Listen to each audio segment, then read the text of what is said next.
Hey there, HorseCenter fans. Matt and I are back with another great edition of the show. Matt, we're doing Legends today. We're doing Legends. It's almost the first Saturday in May, Brian. There must be a big race. That's right, Matt. In between huge weekends at Oaklawn Park, we're a little over a week away from the Arkansas Derby, so we are doing Legends of the Arkansas Derby right here on HorseCenter. You don't want to miss this one.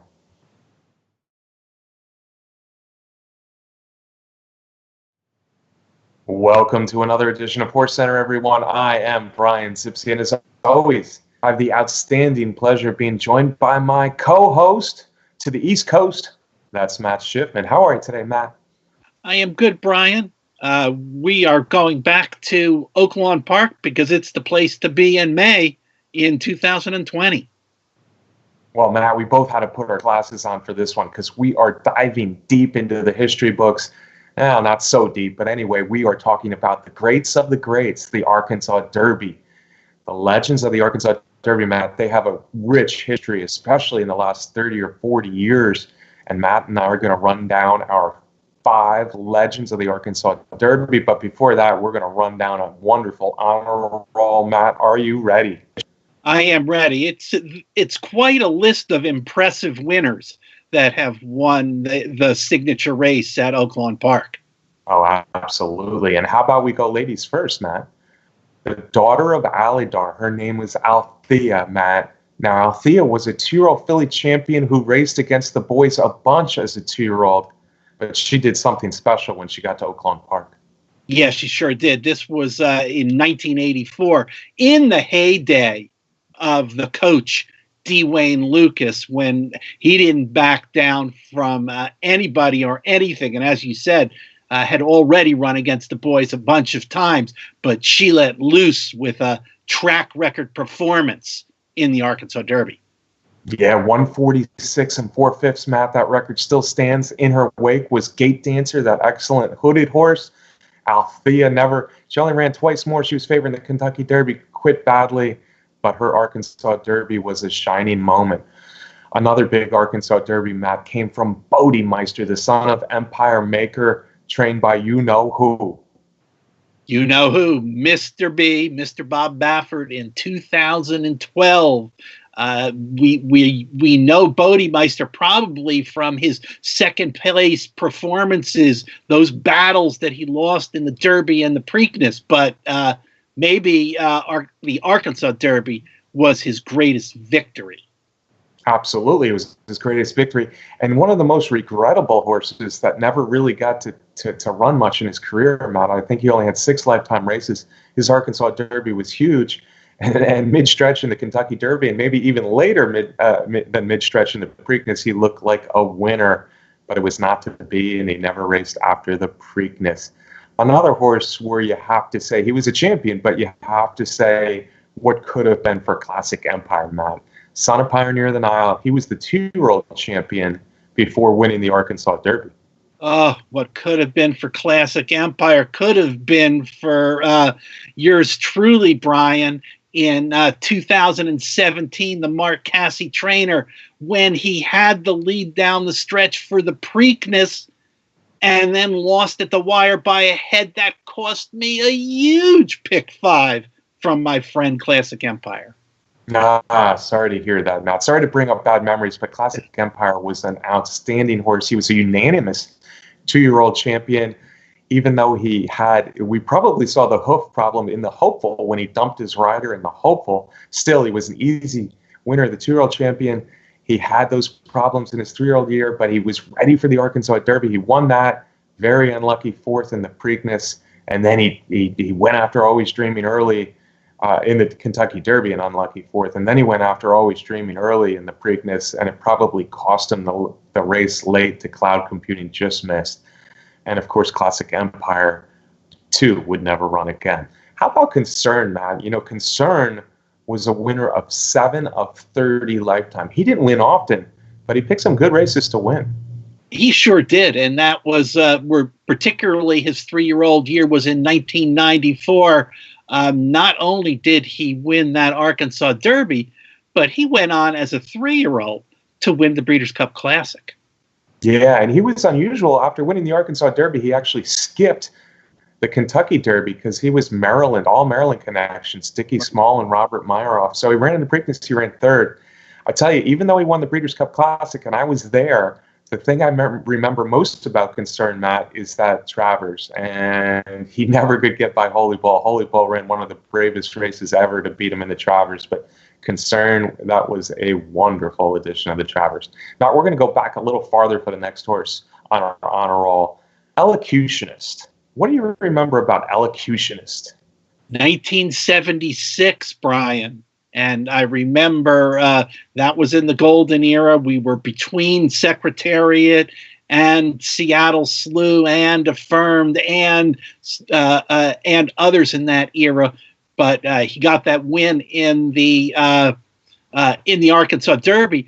Went on to run third in the Kentucky Derby. I think it was behind that speedy, bold Forbes, who was ridden by Angel Cordero, and then got a win in the Preakness.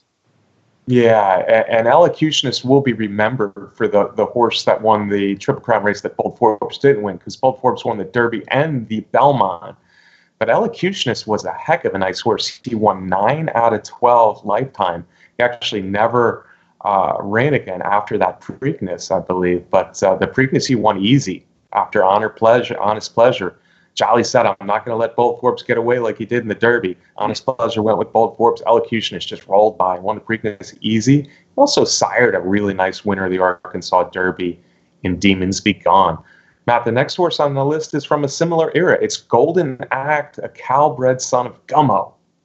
Yeah, 1979, as the golden decade came to an end. He was ridden by one of my favorite jockeys in the 70s, Sandy Hawley, the Canadian Hall of Fame rider.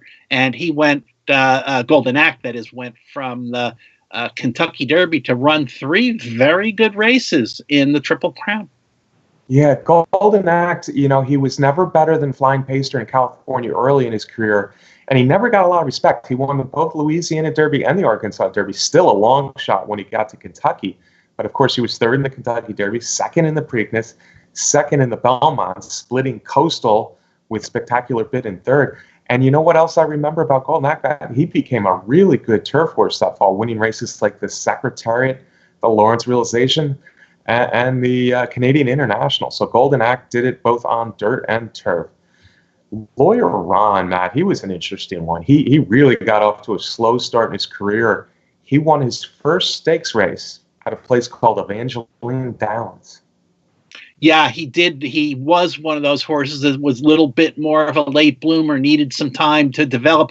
3-year-old year was 2006. He won the Arkansas Derby. He was a local horse in terms of the Arkansas Derby, trained at that time by Robert Holstis, and he had a little bit of a sweep of the Kentucky Derby prep races at Oakland Park with a win in the Southwest, the Rebel, and the Arkansas Derby, and then went on to be a darn good older horse.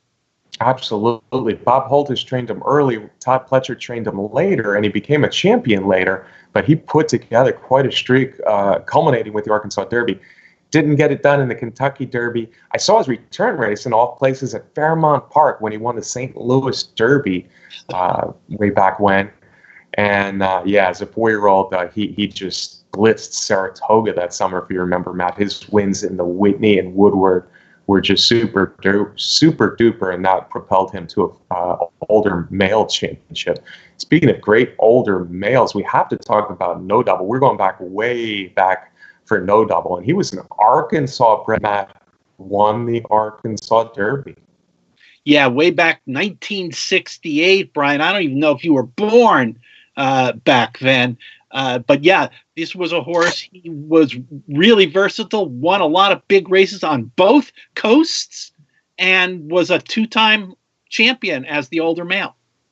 Yeah, he actually split those awards. They had split votes often back then, and No Double was a winner of one of the 2 major awards for older horse 2 straight years. He won a lot of races in a lot of places. 42 races lifetime, 13 wins for that 1968 Arkansas Derby winner. Unfortunately, Matt, this more recent Arkansas Derby winner didn't get to run near 4 times. His name is Omaha Beach. Yeah, certainly. Last year was in the headlines quite a bit, as we all remember. He was late developing, but then when he got going, he ran two of his best two-turn races at Oaklawn Park when he won the Rebel, and then probably stamped himself as the Kentucky Derby favorite when he won the Arkansas Derby, but as we all remember, didn't make it to the gate that day. Yeah, and he didn't get to make it to the gate in the Pegasus this year either. What might have been for Omaha Beach certainly would have been the Kentucky Derby favorite coming off those tough wins at Arkansas. Really talented horse who came back and won the Santa Anita Sprint Championship in the Malibu impressively, but we just didn't see quite enough from Omaha Beach. Proper Reality, Matt. This is a horse I think not a lot of people remember, but I sure do. Also trained by Bob Holtis, who was an Oaklawn Park regular back in the day. A son of In Reality. His broodmare sire, by the way, was No Double. Bob Holtis trained him to win the Arkansas Derby, but he was a winner of a lot of nice races, and a couple that I saw in particular that came as an older horse. Yeah, and that was in 1988. He was ridden by one of my favorite jockeys back in that era, the great Hall of Famer Jerry Bailey, son of In Reality, and went on to finish fourth in the Kentucky Derby, and then, as you mentioned, a lot of races later on. Yeah, well, he won more than half his races. He was 10 of 19 lifetime. I remember him beating Seeking the Gold, really good Phipps McGahee horse in the Met Mile. He won the Island at Monmouth Park. Proper Reality didn't really want 10 furlongs, but you put him on a mile, and he was just a tough, consistent horse. Sonny's Halo, man. Sonny's Halo had issues with his ankles. He had some serious issues. I remember before he won the Kentucky Derby, seeing Sonny's Halo's regimen of swimming in the pool. Yeah, that was back in the 80s. In 1983, as a 3-year-old, the Arkansas Derby winner. He was ridden by the great Cajun Eddie De La Houssaye and trained by David Cross.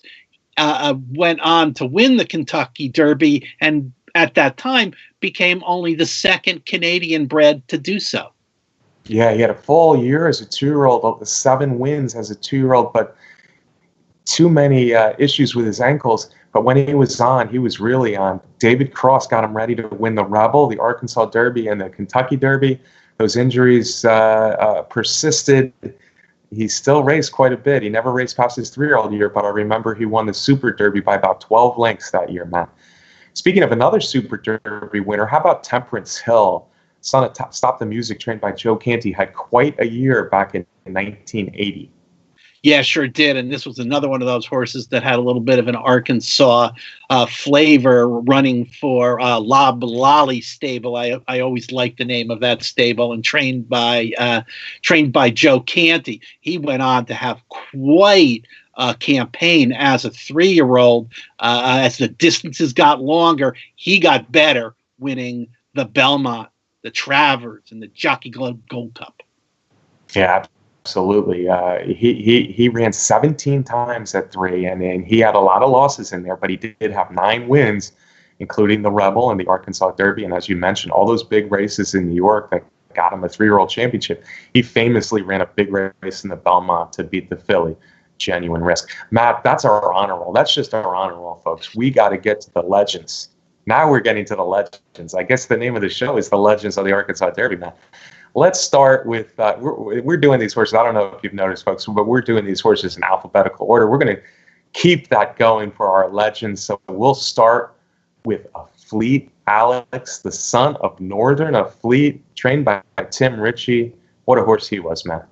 He was quite a horse, and we can let you fans decide the overall greatest legend after you see the 5 that we have here. Yeah, another horse with Maryland connections. Jeremy Rose was the young upstart rider of a Fleet Alex, trained by Tim Ritchie.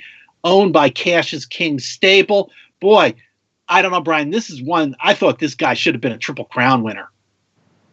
Yeah, the Kentucky Derby, he was kind of down inside between horses a little bit, and the horses were rallying on the outside. He didn't quite get it done in the Kentucky Derby. He lost by 3/4 of a length. Let's start with how good he was at 2, though, Matt. This horse won stakes at Saratoga. He won the Hopeful, and he really looked like any kind.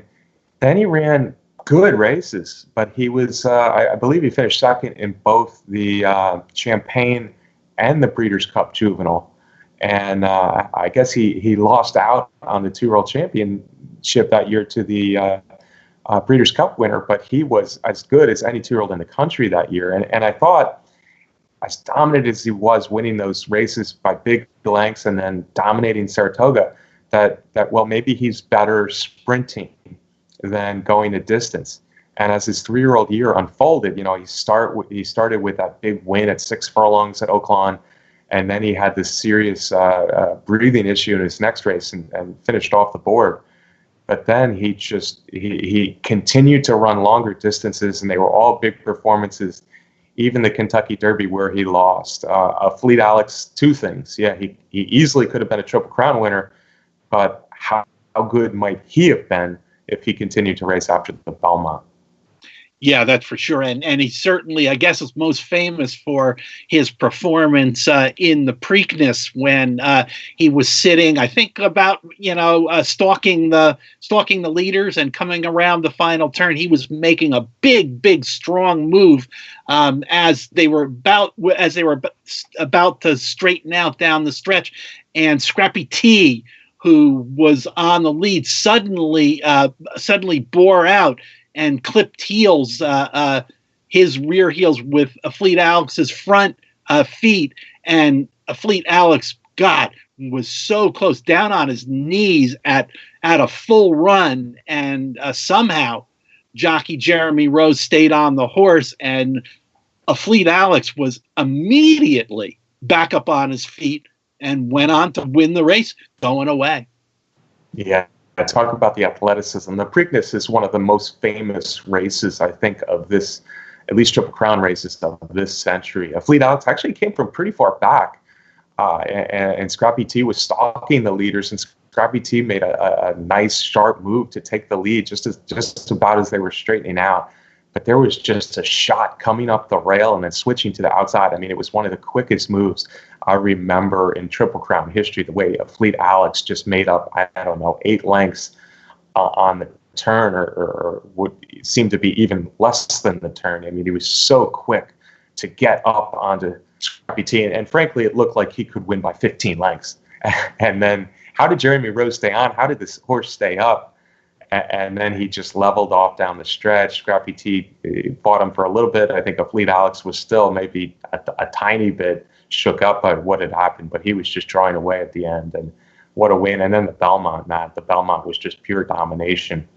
Unfortunately, he never ran again, but Fleet Alex certainly makes our list as one of the legends of the Arkansas Derby. Another horse that, going in alphabetical order, who is certainly a legend of the Arkansas Derby, Matt, is American Pharoah, probably the most famous Arkansas Derby winner of them all. Yeah, it's got to be 2015. We'd been waiting a long time for a Triple Crown winner, and at this point, after the Arkansas Derby, American Pharoah sure had people buzzing. He'd had a great 2-year-old season, didn't run in the Breeders' Cup Juvenile, and when he came back for his 3-year-old campaign, he got rolling. And in Arkansas, the Arkansas Derby was an impressive performance, his 4th win in a row. Watching the replay of him coming down the stretch, you really can appreciate how he gobbled up ground, but did it so easily and so smoothly down the stretch. I watched the replay of the Arkansas Derby a few times, and each time I was like, wow, he was just, maybe he should have been named Easy Goer, because he was really an easy goer on the racetrack. He was 1-10 that day, Brian, when he beat Field of Eight. Yeah, trained by Bob Baffert, the son of Pioneer of the Nile, was certainly poetry in motion. He reminded me a little bit of Seattle Slew, the way he looked getting over the track. And I, too, in looking back at that replay of the Arkansas Derby, was struck by how stupid I was for ever doubting him. I sometimes I want to beat the favorite, and you look at that Arkansas Derby, and it truly is poetry in motion for American Pharoah. Then, of course, the Triple Crown was an interesting run. The Kentucky Derby, that wide trip and speed and other horses really running good races, but American Pharoah was not to be denied. And then the Preakness was a runaway, and then the Belmont. I famously always liked Frosted, but Frosted tried him at the very head of the stretch in the Belmont. American Pharoah was having none of that. Unfortunately, he would have won his final 10 races probably if not for Frosted really going at him hard early in the Travers. And the Graveyard of Champions was American Pharoah's only loss in his last 10 races, when Keen Ice was the beneficiary, and a peaking Keen Ice was the beneficiary of that Frosted American Pharoah battle. Became our only Grand Slam winner. What's the Grand Slam in racing? Well, American Pharoah. That's it. He's the only one. Triple Crown and the Breeders' Cup Classic. One of the great horses of this century for sure, if not the greatest. And now there's a statue, Matt, at Oaklawn Park of American Pharoah. Boy, if you told me 5 or 6 years ago that the next horse on the list would not be the greatest Arkansas Derby winner, I would have said, "Wow, you better show me something." And American Pharoah did. But the next horse on the list, how good was Curlin? Yeah, 2007. That 3-year-old campaign for Curlin, of course, trained by Steve Asmussen and ridden by Robbie Alvarado, the son of Smart Strike. Curlin had a heck of a year in 2007 as a 3-year-old, winning the Arkansas Derby. Didn't win the Kentucky Derby, but went on to take the Preakness and the Breeders' Cup Classic, and to go on to be Horse of the Year in consecutive years. Yeah, and Curlin came from nowhere. At the time, he was trained by Helen Pitts, Matt, and I remember that I think it was February of his 3-year-old season. That maiden race at Gulfstream was just a sight to behold. He immediately went from that maiden to the Rebel and the Arkansas Derby, and again, he showed what type of horse he was. Kentucky Derby, a little unlucky, 4th lifetime race, traffic, big field, too far out of it. He showed a lot of class to be 3rd behind Street Sense and Hard Spawn. And then in the Preakness, Street Sense got the jump on him. Street Sense was really good, and Street Sense had that race won, and Curlin just kicked it in late. I remember fondly, one of the things, Curlin, won so many races. He went over to Dubai, won the Dubai World Cup, but he won 2 Jockey Club Gold Cups. And one of the fondest races I have with Curlin is that Jockey Club Gold Cup as a 3-year-old, when Lawyer Ron was going so good as an older horse. And Curlin just needed to stay close enough to get him. He got him, and he just wore him down late in a really top-notch performance by a 3-year-old. 2-time Horse of the Year, Matt. What else can you say about Curlin? Yeah, he was terrific. He won that Breeders' Cup Classic. I think that was in that unfortunate rain-drenched Breeders' Cup at Monmouth Park, but the rain finally stopped and the sun came out, leaving an extremely sloppy track for the Classic that year. Yeah, Curlin was a dominant winner of that Breeders' Cup Classic over a great field, sloppy track at Monmouth Park. And then his last race of his life was the next year's Breeders' Cup Classic. And he had never been on a synthetic surface before. He probably made a premature move. He was 4th, but he was a pretty close 4th, and he was right there at the 8th pole. That was the only race he'd ever finished out of the money. Curlin, nice horse. The next horse on our list, Matt, didn't quite just dominate the Arkansas Derby quite the way the first 3 that we mentioned did, but Smarty Jones was an undefeated Arkansas Derby winner, and he had an interesting career already by the time he won that Arkansas Derby. Yeah, and Smarty Jones, as you said, it was 2004, of course, for his 3-year-old campaign. He was a very, very popular horse. He was a fan favorite, and that often goes when a horse starts putting together a long winning streak. But it was also due to his connections. He was a Pennsylvania bred. For the older owners, the Chapmans, who had been in racing for a long time but had never had a horse like Smarty Jones, and the trainer was John Service. He was an up and coming trainer. The jockey was Stuart Elliott, another one of those. He was a veteran rider and who had never had a horse like Smarty Jones. I think all of those things together contributed to the huge popularity that Smarty Jones had when he won the Arkansas Derby and was undefeated. Yeah, and just getting to the Arkansas Derby, he injured himself. I don't know if a lot of people know this, but he severely injured himself early on in his training, hitting his head on the gate. And John Service said he really thought he lost Smarty Jones. This was long before he ever ran. But he recovered, and he won some races at the old Philadelphia Park, now known as Parks, by gobs and fast time. And then he ran on the winter track at Aqueduct. Was it the Count Fleet? One of those winter races back in the day at Aqueduct. So by the time he got to Arkansas, he looked so impressive. But Philadelphia Park and the winter track at Aqueduct, you had no idea. But then he swept through Arkansas, and of course, Kentucky Derby, Lionheart ran huge on the lead, and he had to run down Lionheart. Then he won the Preakness by a pole, and the Belmont. Unfortunately, like a Fleet Alex, the Belmont would be his final race, and one of the more game defeats you'll ever see, and his 9th lifetime race and his first career defeat.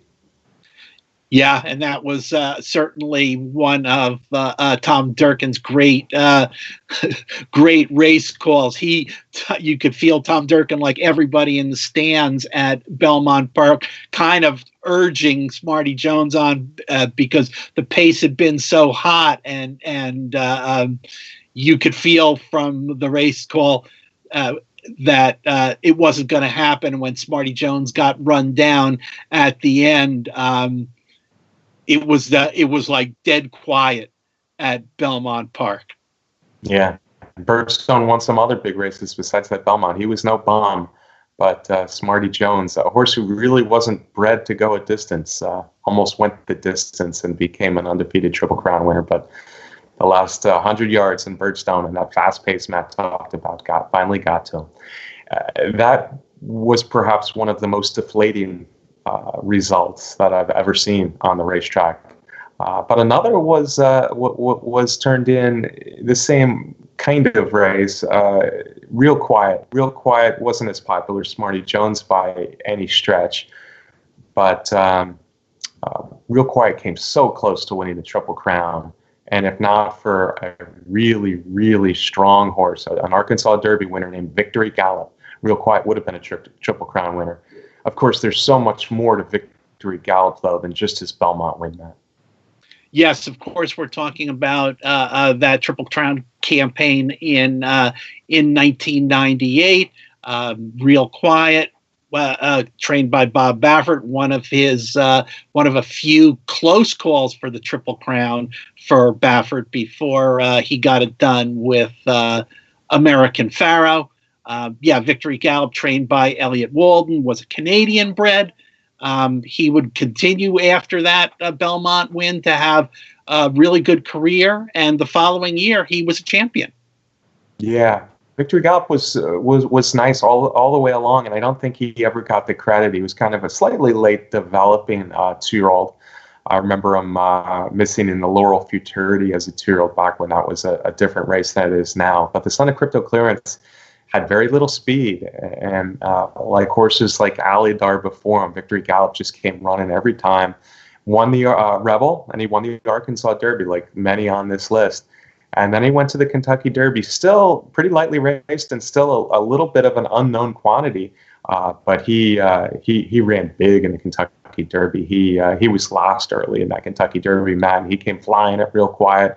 Real Quiet had the race won, and Real Quiet wasn't really slowing down. So Victory Gallop ran a big Kentucky Derby. And then the same result, although this time I don't think Victory Gallop ran his absolute best in the Preakness, but he was second best to Real Quiet there.